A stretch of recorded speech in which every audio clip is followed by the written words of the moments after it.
Il est le candidat numéro 18 sur la dernière liste, la liste définitive publiée par la CENI, candidat président de la République. Kéma Lilo est sorti une nouvelle fois pour fixer l'opinion quant à sa candidature. Il a repris clairement en disant qu'il n'est pas le fruit d'un arrangement politique, mais aussi il a dit qu'il va maintenir sa candidature jusqu'à la fin de ce processus électoral. On en parle avec son porte-parole, Maître Claude Bossengue. Maître Claude Bossengue, bonjour. Bonjour. Merci d'être là de bon matin à Télé 50, justement pour nous entretenir sur le sujet. Bonjour, cher Gaëtan. Vous allez bien, très bien. Oui, Dieu fait grâce. La grâce me suffit. Alors, Monsieur Claude Bossengue, c'était sa deuxième sortie publique après la présentation de son programme où il s'est défini comme le candidat de l'ordre. Alors cette fois, il dit qu'il maintiendra sa candidature et apparemment, il est approché par différentes personnalités. On tente de les débaucher. Je ne sais pas si c'est à coup d'argent, c'est à coup de menaces, c'est à coup de quoi. Pourquoi fallait-il pour lui faire cette sortie médiatique pour dire qu'il n'est pas prêt à rallier qui que ce soit? Oui, le candidat numéro 18 qui prend l'ordre, il a la constance, comme je vous avais parlé précédemment. Il a la constance. Et comme il y a des offres qui apparaissent... Ce n'est pas anormal, oui, les offres. Non, mais ces offres sont anormales, Gaëtan. Pourquoi postuler et pour après dire non, je me rallie à tel, à X ou à Y? Pourquoi vous avez postulé? Vous devez seulement attendre le jour J, vous soutenez votre candidat. Ça fait la honte quand on postule et à un moment donné, vous désistez. Alors, lui n'est pas de cette école-là. La raison pour laquelle il veut fixer l'opinion. Ces électeurs qui vont les voter massivement, qui n'est pas le fruit d'un arrangement politique et il ne cédera à aucune tentative. Pas que ce sont des tentatives, il ne cédera pas. Il a fixé l'opinion qui continue son combat jusqu'au bout. Mais en politique, les alliances se font et se défendent. Ce n'est pas toujours une mauvaise chose de pouvoir se rallier derrière quelqu'un pour une cause commune. Oui, en revanche, je ne dirais pas que les alliances sont mauvaises. Les alliances se font. Mais quelle alliance? Et avec qui? Avec des gens qui ont des casiers judiciaires surchargés. Lui a un casier judiciaire vierge. Il ne peut pas se rallier à n'importe qui. La raison pour laquelle il décline cette responsabilité, il décline ces offres-là. Parce que les gens qui l'approchent n'ont pas un casier judiciaire vierge. Ce sont des gens qui ont trempé la main dans de malversations financières. Les gens qui ont promis le peuple, on n'a rien vu. Les élections ne sont pas une panacée. Comme au Congo, les élections ne sont pas une panacée. Alors, il va se rallier avec qui? La raison pour laquelle il est constant par rapport à ses déterminations, comme je l'avais dit l'autre fois, il ne peut pas se rallier à n'importe qui. Il ne peut pas se rallier à n'importe qui, donc il peut quand même se rallier. Oui, là, je ne sais pas, mais il continue, si vous suivez sa déclaration du 22 dernier, il a dit qu'il continue son combat jusqu'au bout. Oui. Parce que les indicateurs sont les mêmes, il ne changera pas. Il est invincible. Il ne peut pas changer, il continue jusqu'au bout. Les gens qui se rallient, qui désistent au profit des uns et des autres, il faut leur demander quel objectif poursuivit-il? Qu'est-ce qu'il poursuit comme objectif? Mais lui ne poursuit pas ces objectifs-là. Ceux qui sont avec Moïse Katumbi, ils disent qu'ils veulent le changement. C'est la chanson. Pour chaque cycle électoral, on veut toujours de changement, on veut toujours de l'alternance. Tshisekedi, lui, il prône plutôt la consolidation des acquis. Pour lui, si quelqu'un d'autre viendrait ou venait après lui, ce sera passer la main sur la table et tout oublier des acquis. Cher Gaëtan, je n'en dis qu'on ne vient pas. Oui. Mais ces gens-là ont eu à gérer les affaires. Pourquoi est-ce qu'ils n'ont pas prouvé la preuve de ces changements-là? Métamorphose en anglais. Ils devaient le prouver. Ils doivent le prouver maintenant, tout ce temps qu'ils ont eu à gérer les affaires. On n'a pas vu de preuve éloquente de ces changements. Alors, s'il dit que ceux qui l'approchent en ce moment-ci ont des profils douteux, ça veut dire qu'il y en a parmi les candidats présidents qui n'ont pas de profil douteux, qui ont des profils quand même qu'il peut accepter. Ça ne manque pas. Oui. L'exception ne vient que pour confirmer la règle. Oui. Il y a une règle générale, mais il y a aussi l'exception. En revanche, l'exception ne vient que pour confirmer la règle. Je ne dirais pas que tout le monde. Mais il y a certains qui sont exemplaires, ben, il doit voir qui c'est le profil de tous ces gens-là. Parce que nous ne voulons pas qu'il soit égaré. Hein? De brebis égarées et qui viennent approcher, vous acceptez parce qu'on doit faire les alliances, comme vous venez de le dire. Non, on ne fait pas l'alliance avec n'importe qui. Ce n'est pas de l'orgueil de la part de M. Kemal Lilo. C'est vrai, quand on entend parler, on sent un homme d'État, lui qui est homme d'affaires aussi, qui a fait de la politique aussi. Il y a eu un moment qu'il a fait la politique, on sent de l'autorité en lui. Ce n'est pas de l'orgueil pour quelqu'un qui n'a vraiment pas encore occupé des grandes fonctions politiques en RDC? Non, ce n'est pas de l'orgueil. Vous voyez le nom Kema Lilo Bokondi, cher Gaëtan. Bokondi, c'est le pouvoir. Ouais. Il a le pouvoir dès sa naissance. Quand on l'a surnommé ce nom Bokondi, c'est parce qu'il a le pouvoir.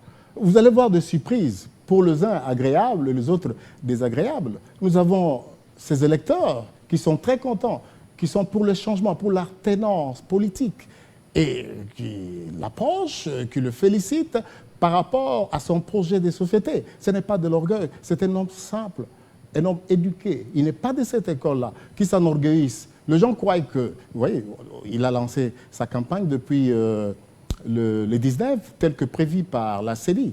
Il a préféré d'abord aller dans une église. Nous avons été dans une église 6 heures. Oui, on va parler de sa campagne, c'est vrai. Il y a des candidats présidents qui traînent encore le pas. Il y en a ceux qui sont connus, qui ont commencé à peine la campagne électorale. Pourtant, la campagne a débuté depuis le 18 ou le 19.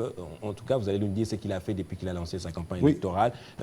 J'aimerais quand même savoir aussi, Kemal Lilo a dit une nouvelle fois qu'il n'est pas le fruit d'un arrangement politique.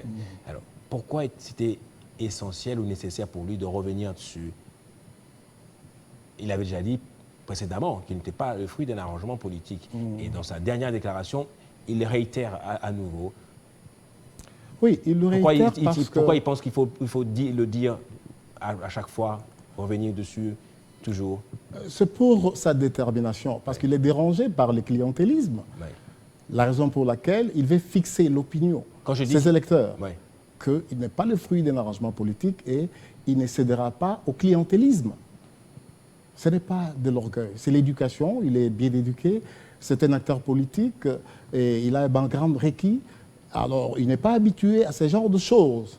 Hein? Vous voyez, ce sont les mêmes personnes qui ont gérer les affaires, qui reviennent. La population n'est plus dite. Vous allez voir de surprises que la population a réservées. Ce n'est pas l'engouement, parce que tout ce qui brille n'est pas de l'or. Les gens viennent, surtout à l'intérieur, ils viennent parce qu'il y a des motivations. Peut-être qu'on n'a jamais vu un avion atterrir, peut-être qu'on n'a jamais vu un candidat président de la République arriver dans un tel ou tel territoire. Ils viennent. Mais pour lui, on viendra pourquoi? Parce que non seulement qu'on n'a jamais entendu parler de lui, il ne viendra pas avec 3 ou 4 aéronefs comme Moïse Katumbi pour attirer la curiosité des gens des villages ou des territoires. Oui, ce n'est pas l'aéronef qui va donner le bon résultat. Nous avons le souci que les urnes parlent d'elles-mêmes. Ce n'est pas l'aéronef, mais c'est la tête, comme je vous avais parlé. Il a une tête de résonance. C'est un monsieur, c'est un candidat qui est éduqué, qui a un background requis et il sait comment se défendre et puis convaincre ses électeurs. Le candidat numéro 18 n'est pas n'importe qui. Je vous ai dit que tout ce qui brille n'est pas de l'or. Les mêmes personnes qui ont géré les affaires, le rêve public, comme je vous avais dit précédemment, ils reviennent. Mais pour quel slogan? C'est pour quel slogan? Parce que ce sont des choses qu'on a entendues depuis longtemps. Oui, vous venez de dire que vous ne l'avez jamais entendu, mais vous l'entendrez. Il commence bien. Moi, en tant que journaliste, je le connais. Vous le connaissez, mais vous l'avez déjà entendu. Oui, vous avez entendu sa déclaration. Je parlais de la population dans les coins reculés. Je parlais de la population de Kichanga, par exemple, de la population de l'Ituri, de la population de la province orientale, qui n'ont jamais, peut-être, je pense, entendu parler de lui, sauf peut-être à Tchouapa, où il doit être connu parce qu'il est ressortissant de là. Non, cher Gaëtan, c'est un candidat organisé, le candidat numéro 18. Nous avons des focus dans toutes les provinces. Et nos représentants parlent notamment de lui.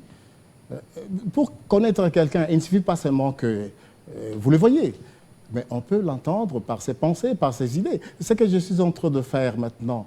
Je suis en train de communiquer ses pensées et c'est entendu dans beaucoup de cieux. Alors, On va parler maintenant de cette pensée-là, avant de prendre la question sur la campagne électorale. Sa pensée principale, c'est l'ordre. On entend toujours, il revient sur l'ordre, l'ordre, la sécurité. Alors, l'ordre occupe une grande place dans sa vision politique même du Congo. Tout à fait. Oui, cet ordre-là, comment vous l'expliquez simplement? C'est-à-dire que maintenant, la RDC est un pays qui vit dans le désordre total. Les effets doivent parler d'eux-mêmes. C'est un candidat qui prône l'ordre. Et l'autre fois, j'avais défini l'ordre comme la manière de faire des choses d'une manière correcte, un arrangement logique, raisonné, une disposition particulière dans la manière de gérer des choses, de gérer les affaires publiques. Et quand il prend de l'ordre, c'est pour réformer. Il y a beaucoup de dysfonctionnements. C'est pour réformer. Même la classe politique doit changer la façon de se comporter. Le même slogan, ça revient, il récidive avec le même slogan. Mais on ne voit pas au fond, in finish, un changement. Ce sont des slogans, ce sont des bruits qui ne produiront pas de faits. Vous allez voir de surprises. La raison pour laquelle il prend sur l'ordre, c'est un homme, un candidat éduqué, un candidat qui a un interpolitique, qui a de très bonnes idées, de très bons pour changer ce Congo. Vous voyez, on se moque beaucoup de nous. On se moque beaucoup de nous. Alors, il veut que les peuples congolais puissent revêtir sa robe initiale sur le plan politique, sur tout le plan. Et pour qu'il y ait cela, il faut une réforme radicale sur tout le plan. On voit un disconfrontement, mais pendant la pancarte, pendant cette campagne électorale, vous voyez ce qui se passe. On ne peut pas faire ceci, on peut faire cela, mais tout le monde emboîte le pas. Mais lui est différent.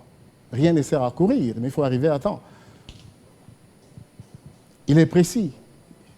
Il est déterminé. Alors, dans sa façon de faire des choses. C'est quoi la recette magique, la vôtre en tout cas, pour ramener de l'ordre dans l'Est du pays?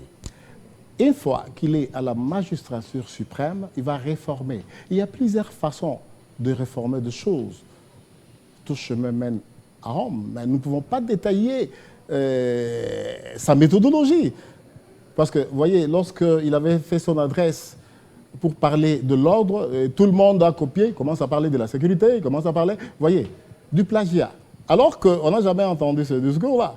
C'est ainsi que je n'aimerais pas me déchaîner pour parler de sa méthodologie.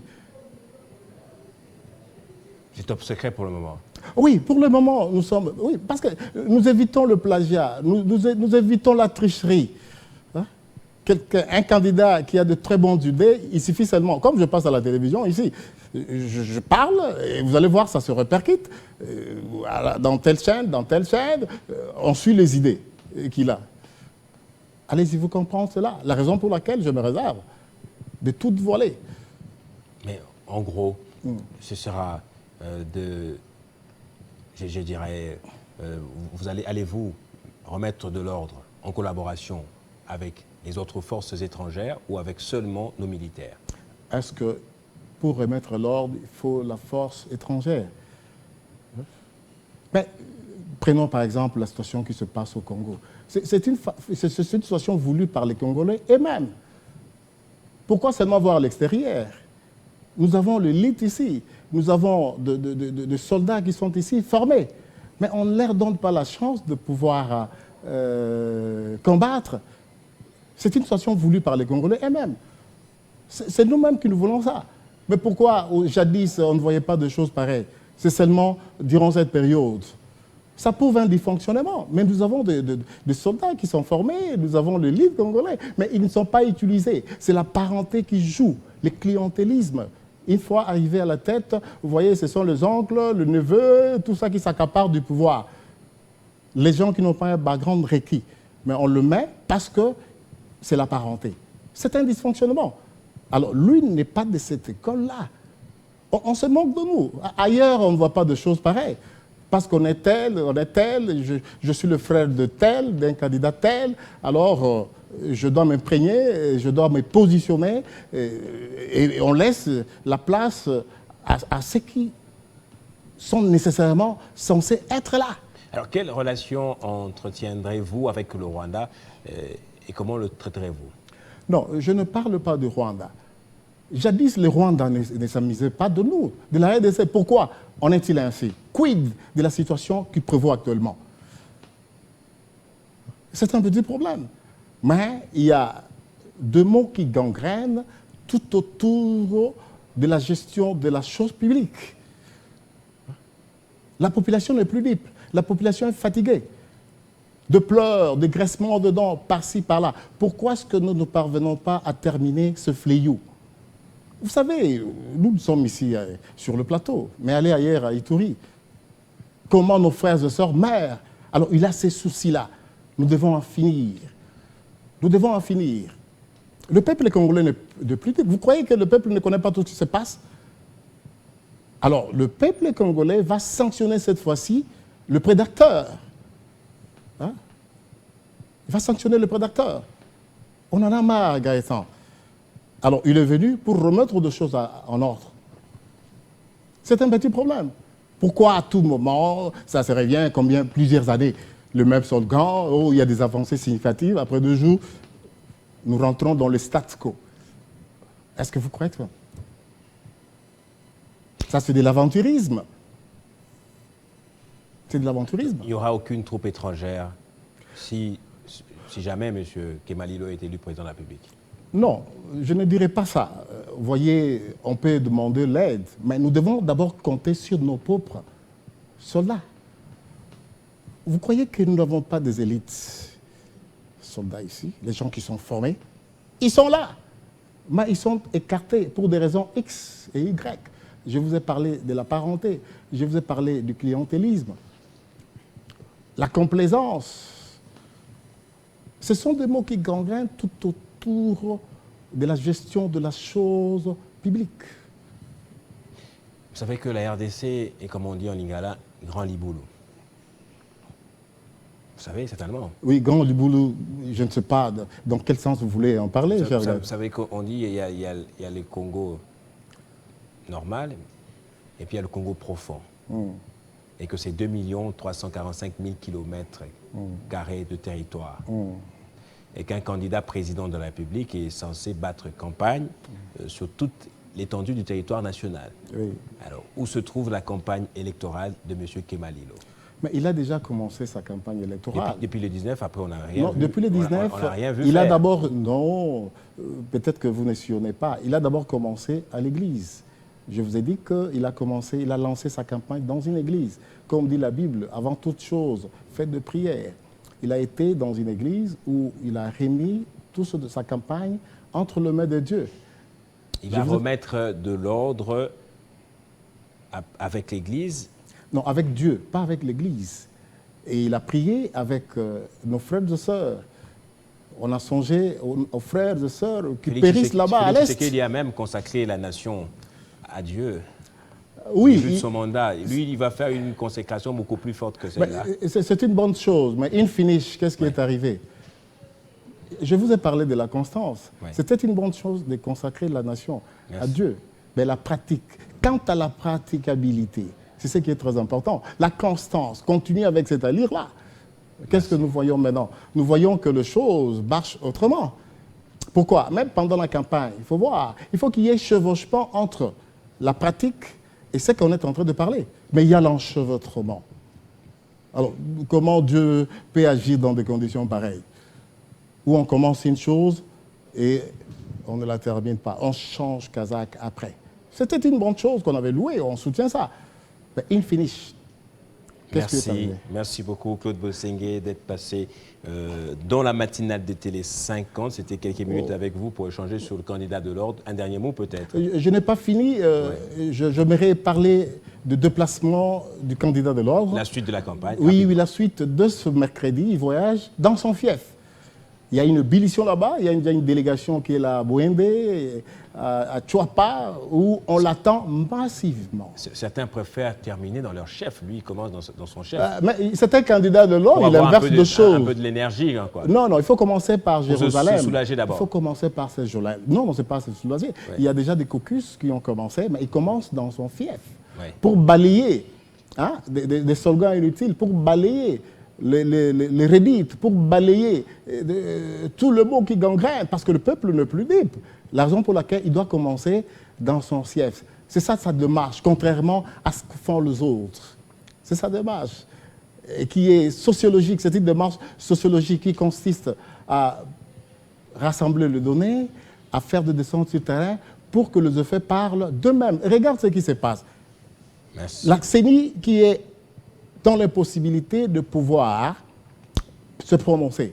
Parce que techniquement parlant, moi je ne crois pas que, je ne dis pas qu'il n'y aura pas les élections, mais techniquement parlant, la CENI est habitée par un problème technique, hein, où on va parler notamment de cartes d'électeurs. 85% des électeurs n'ont pas de cartes useless, comme disent les anglophones, c'est-à-dire ce sont des cartes inutiles.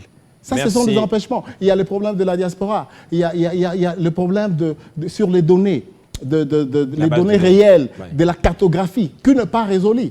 Tous ces mots qui gourmandent, comment nous allons passer par les élections? La CENI doit être claire. Nous ne voulons pas qu'à un moment donné, on dise non, si je savais. La CENI est dans l'impossibilité. Nous sommes des analystes politiques et nous constatons que les choses ne marchent pas comme il va. Nous ne sommes pas comme de petits enfants. Ça, c'est votre discours, mais la CENI reste confiante et rassurante, en tout cas, à ce sujet. On aura les élections, on a une base de données, la cartographie existe, les cartes d'électeurs illisibles, il y a des duplicata qui sont donnés. Les listes des électeurs, Gaëtan. Les listes des électeurs seront publiées à 15 C'est non jours disponible. avant le scrutin du 20 décembre. Merci d'être passé de la matinale, Claude Bossengue. J'espère qu'on aura le temps de parler une nouvelle fois de ce candidat de l'ordre. Je vous en prie.